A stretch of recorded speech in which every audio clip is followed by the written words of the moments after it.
Hello, everyone, and welcome to another episode of Kindling the Fire's Nighttime Reading Hour. And today is Fairy Tale Friday for those of you listening on YouTube and that.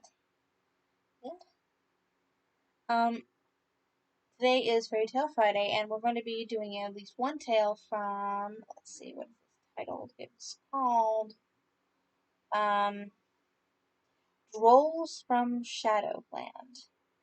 Collection of tales from. I believe this particular one I'm going to be reading is from Cornwall, which is fairly interesting. I haven't done too many Cornwall in particular. And I believe these are written in a way that they are as if someone is speaking in an affected accent. So they're probably recorded from when they were collecting tales and writing exactly what this person was said, or transcribed from a recording. But the tale we're going to be talking about today is The Man Who Could Talk with the Birds, a tale told by the fireside. As clear as possible, but the way it's written, we'll see. Once upon a time, there was a youngster in Zenner who was always prying into matters that weren't no use in the world. Some do say he was clever, too, with it all, and cut out that there mermaid in the church. But the folks do come from miles round to see. Anyway, he wasn't like his brothers and sisters, and his folk didn't know what to make of him. Well, one day, when he was a-wandering about, down to Nancladera or some such place, he got among lots of trees and bushes and heard the cuckoos calling to each other, and other kinds of birds, what was singing or talking, and all as known as humans like. So no rest now could he get, poor chucklehead, for wanting to learn to speak with they. Well, it wasn't long after that. It was pryin' as usual round some old ruined crevice.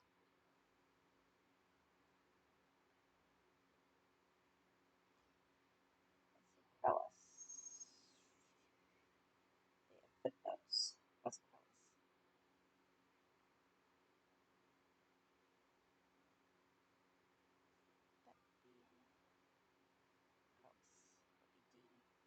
Which is ancient hut dwellings. Apparently. That's what a crevice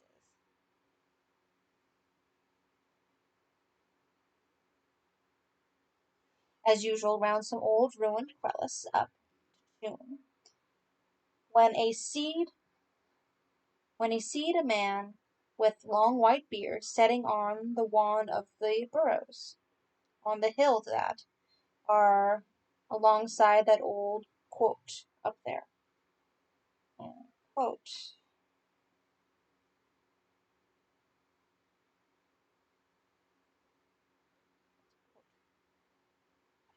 Beforehand, to use this quote.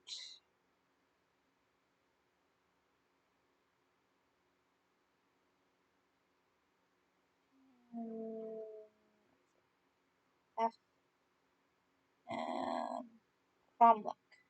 This term is derived from the legendary belief that these rude megalithic monuments were used by the giants when playing quotes, which is a game. So, apparently, stones. Large stones that are used in a giant's game of ninepins, apparently. Okay, alright. Back there. Learn something new every day, right? Alright.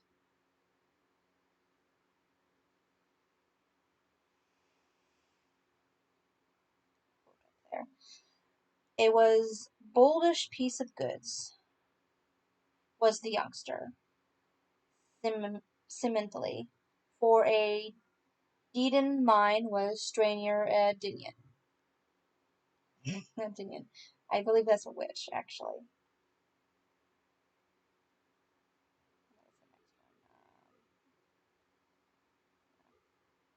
Saying he's a bit of a simpleton, apparently.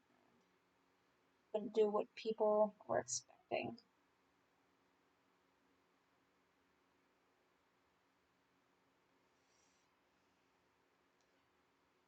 Though he was like an old black witch, they do say.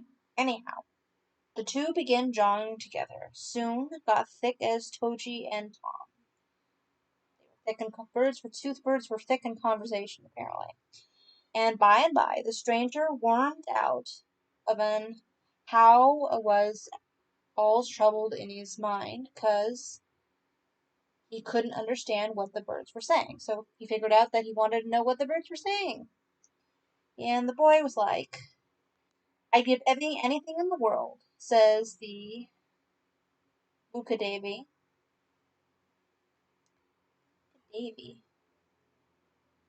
Fool, fool, said the fool. "I'd give anything in the world," says the fool, "if I could only learn to speak with the birds." "Ah, is it so, me dear?" said the stranger. "Well, I'll teach ye to talk to them, sure enough, if they'll come up to that old quote with me. Come see the stones with me, and I'll take you there, and I'll try to speak with the birds." "What must I pay ye?" asked the youngster, bold-like, for he'd heard of curious bargains of this kind, and he didn't want to risk it all, and risk his soul. "Nothin', nothin', me dear," said the stranger. "I shall get paid for't in a way of me own." That's a dangerous thing for him to say. Well, the end of it was, according to the story, that the youngster agreed to go along with him. So up the two of them went up to the quote. When they came up to the stones, they seemed to open, and they went inside and found them like a house. But that was hundreds of years ago. The old quote now was more like a crevice, though it still got a great big stone for a roof. Anyhow, they went in, according to the story, and there they lived for a number of years. But somehow, one when they once got in, the youngster couldn't get out again. No how. I could he could peek through the cracks and see the country and the people, but the stones wouldn't open, and he couldn't get out. Oh, sounds like a bad bargain. Trapped in a house with a witch, apparently. And apparently, according to Cornwall, witch is it can mean either gender or any gender. So it could be a man or a woman or anything in between at this point. Um, but the old witch kept his promise to him and teached him all that he wanted to know. The crows that croaked on the quote in the sunshine, and the sparrows and wagtails and other kinds of birds that come flitting round and cheepin' to each other, and the old witch teached him, according to the story, to understand everything any of them said. Well, at last he got so clever, did the youngster, that there weren't no bird out what he could talk to, from the old black raven was always crying corpse to the pretty little robins that wouldn't hurt a worm. But Lord Jiminy, weren't a disappointed weren't he disappointed when he found that even hankery after weren't worth a snail's shell to know. He'd been thinking, for a could understand them, that they'd be talking about each other would be something curious and mighty clever. All sorts of strange old secrets, suppose. But he found that when came to spake, their language, that instead of telling about apes and treasures and haunted housen and old queer ways, that was all the time talking about their mate or their nesties or other silly jabber like that. So he was mighty disappointed and got very low spirited, though he didn't like to confess it to the witch. And now, thanks to the youngster, he'd like to go home again and show off for the neighbors, suppose. Well, thee canst go, you can go, said the old witch, grinning. And what must I pay for taking me? Said the youngster. Nothing, sonny, nothing at all, said the witch. I shall get me reward in a way of me own. And with that I bust out laughing again. Well, anyway, the lad, according to the story, wished a good-bye and trudged off home. But poor dear, when he got to Zenner, a nigh pone broke his heart with grief. Kind of what he thought he'd finding. He'd been living all alone with the old black witch, and he hadn't took no note of what was passing, and a thought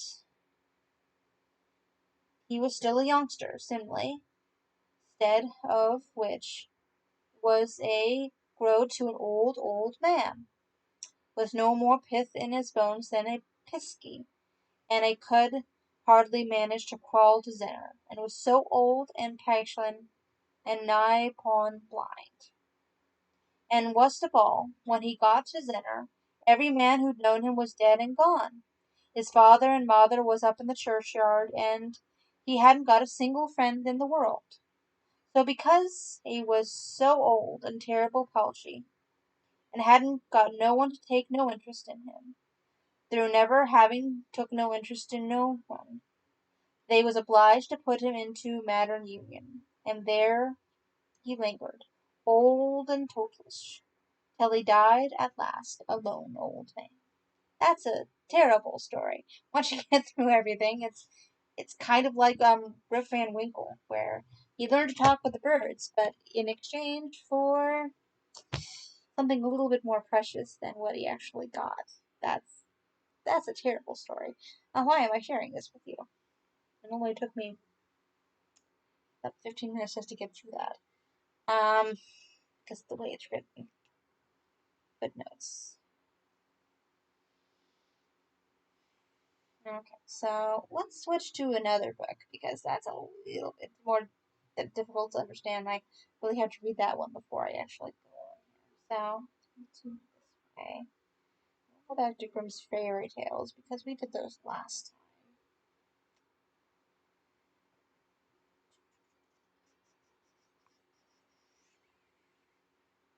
Russian fairy tales. Okay, let's see if any of these are a little bit more. Well,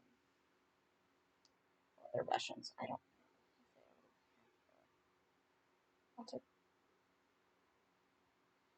Not to make a broad statement like that, but generally speaking,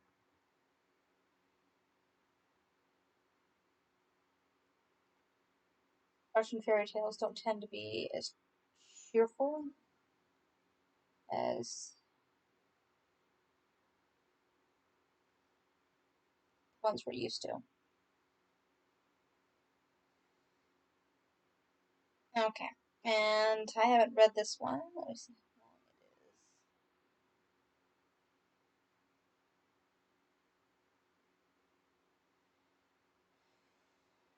it is. Yeah, not terribly long. Okay, alright, so this one's, and like I said, it's not going to be terribly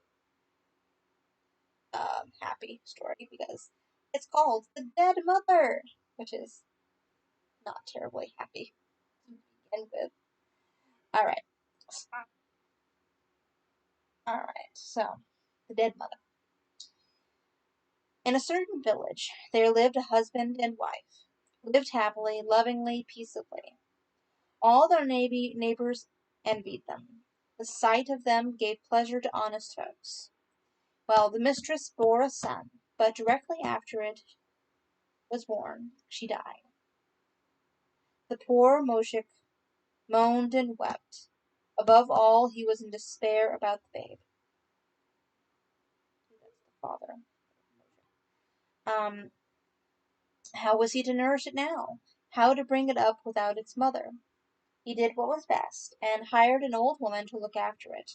Only here was a wonder. All day long the babe would take no food, and did nothing but cry.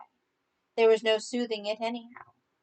But during a great part of the night one could fancy it wasn't there at all, so silently and peacefully did it sleep.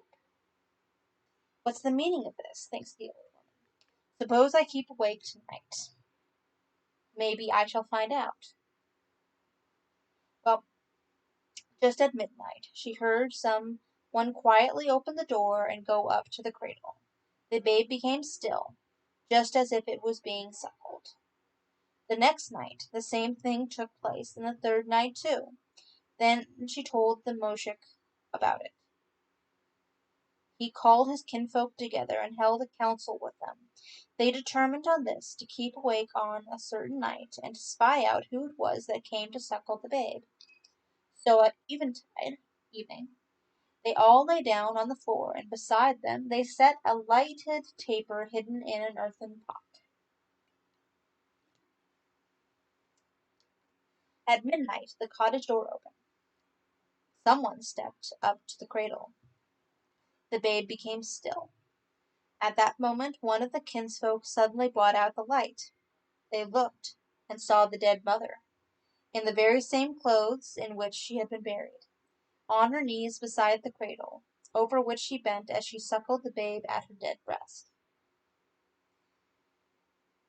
The moment the light shone in the cottage she stood up, gazed sadly on her little one, and then went out of the room without a sound, not saying a word to anyone. All those who saw her stood for a time terror-struck, and then they found the babe was dead. Well,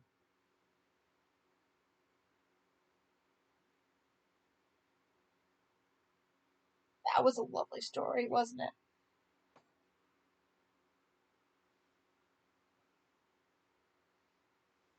I told you it was going to be a lovely story.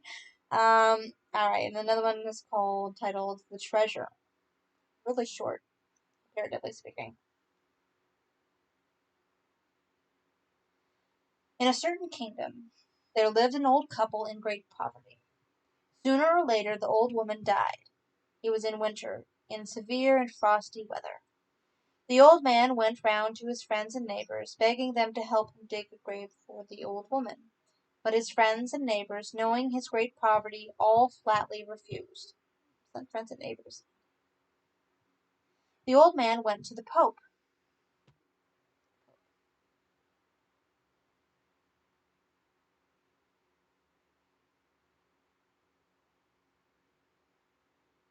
Oh, okay. So Pope is an ordinary but disrespectful term for a priest. So he didn't go to the actual Pope. He just went to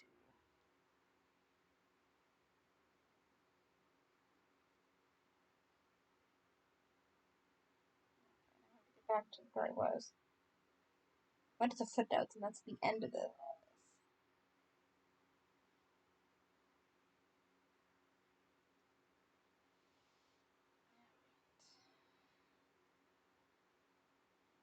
Back to and too far from the beginning of this one. Sorry.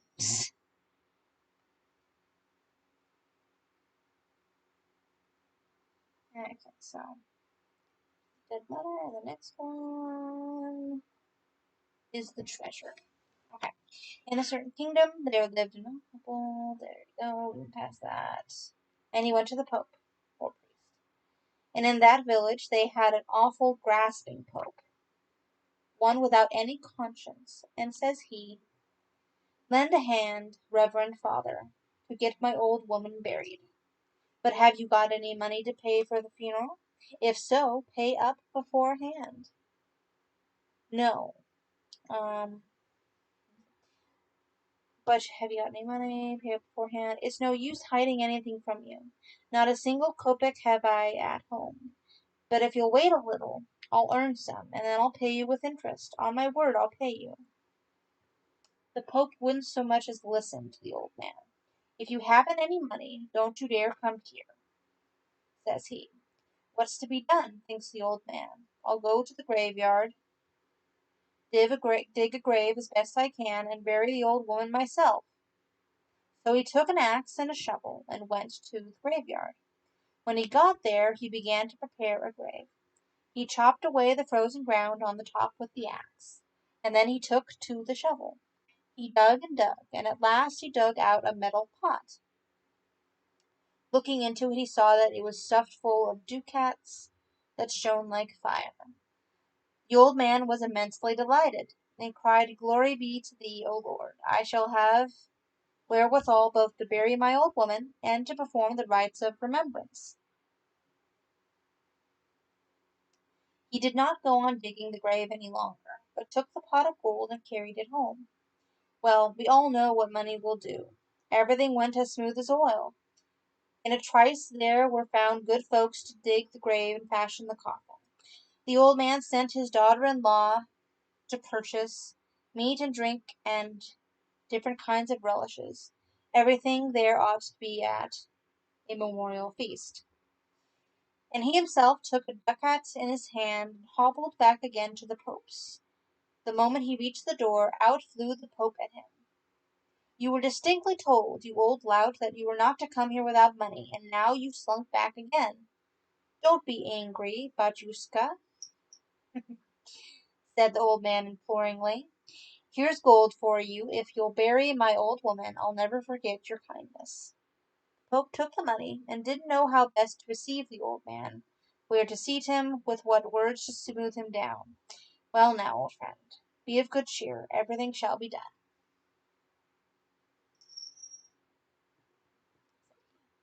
The old man made his bow, and went home, and the Pope and his wife began talking about him. "There now, the old hunks," they say, "so poor, forsooth, so poor, and yet he's paid a gold piece. Many a defunct person of quality have I buried in my time, but I never got so from someone before." The Pope got under way with all his retinue, and buried the old crone in proper style. After the funeral, the old man invited him to his house to take part in the feast of memory of the dead. Well, they entered the cottage and sat down to a table, and there appeared from somewhere or other meat and drink of all sorts of snacks, everything in profusion. The reverend guest sat down, ate for 3 people, looked greedily at what was not his. The other guests finished their meal, and separated to go to their homes. Then the Pope also rose from the table. The old man went to speed him on his way.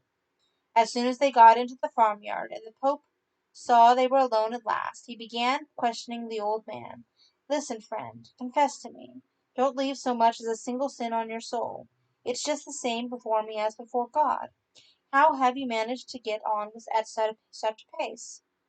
You used to be a poor moujik, and now married. Where did it come from? Confess, friend. Whose breath have you stopped? Whom have you pillaged? What are you talking about, Batushka? I will tell you the exact truth. I have not robbed, nor plundered, nor killed anyone. A treasure tumbled into my hands of its own accord." And he told him how it had all happened. When the Pope heard these words, he actually shook all over with greediness. Going home, he did nothing by night and by day but think that such a wretched lout of the moujik would have come in for such a lump of money. Is there any way of tricking him now and getting his pot of money out of him? He told his wife about it, and he and she discussed the matter together, and held counsel over it. What a pair, really. "Listen, mother," says he. "We've a goat, haven't we? Yes. All right, then. We'll wait until it's night, and then we'll do the job properly." Late in the evening the Pope dragged the goat indoors, killed it, and took off its skin, horns, beard, and all complete. Then he pulled the goat's skin over himself, and said to his wife, "Bring a needle and thread, mother, and fasten up the skin all round, so that it won't slip off." So she took a strong needle, and some tough thread, and sewed him up in the coat skin. Well, at the dead of night, the Pope went straight to the old man's cottage, got under the window, and began knocking and scratching. The old man, hearing the noise, jumped up and asked, "Who's there?" "The devil." "Ours is a holy spot," shrieked the mujik, and began crossing himself and uttering prayers. "Listen, old man. From me thou wilt not escape, although thou mayst pray, although thou mayst cross thyself. Much better give me back my pot of money, otherwise I will make thee pay for it. See now, I pitied thee in thy misfortune, and I showed thee the treasure, thinking that thou wouldst take a little of it to pay for the funeral, but thou hast pillaged it utterly." The old man looked out the window. The goat's horns and beard caught his eye. It was the devil himself, no doubt of it. Okay.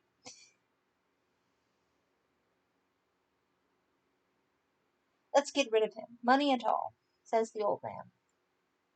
"I've lived before now without money, and now I'll go on living without it." So he took the pot of gold, carried it outside, flung it on the ground, and bolted indoors again as quickly as possible. The Pope seized the pot of money and hastened home. When he got back, "Come," said he, "the money is in our hands now. Here, mother, put it well out of sight, and take a sharp knife, cut the thread, and pull the goat's skin off me before anyone sees it."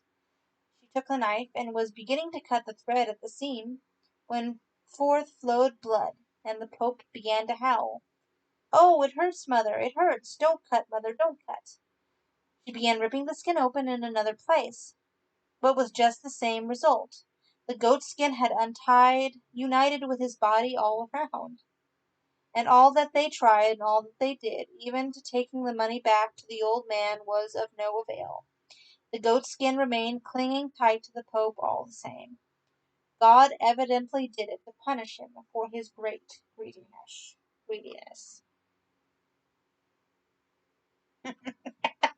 Wow, that's an interesting one. All right, so we've had a couple of tales that were fairly interesting. Thank everyone for listening. It's been a bit, about half an hour here. So we will see you again.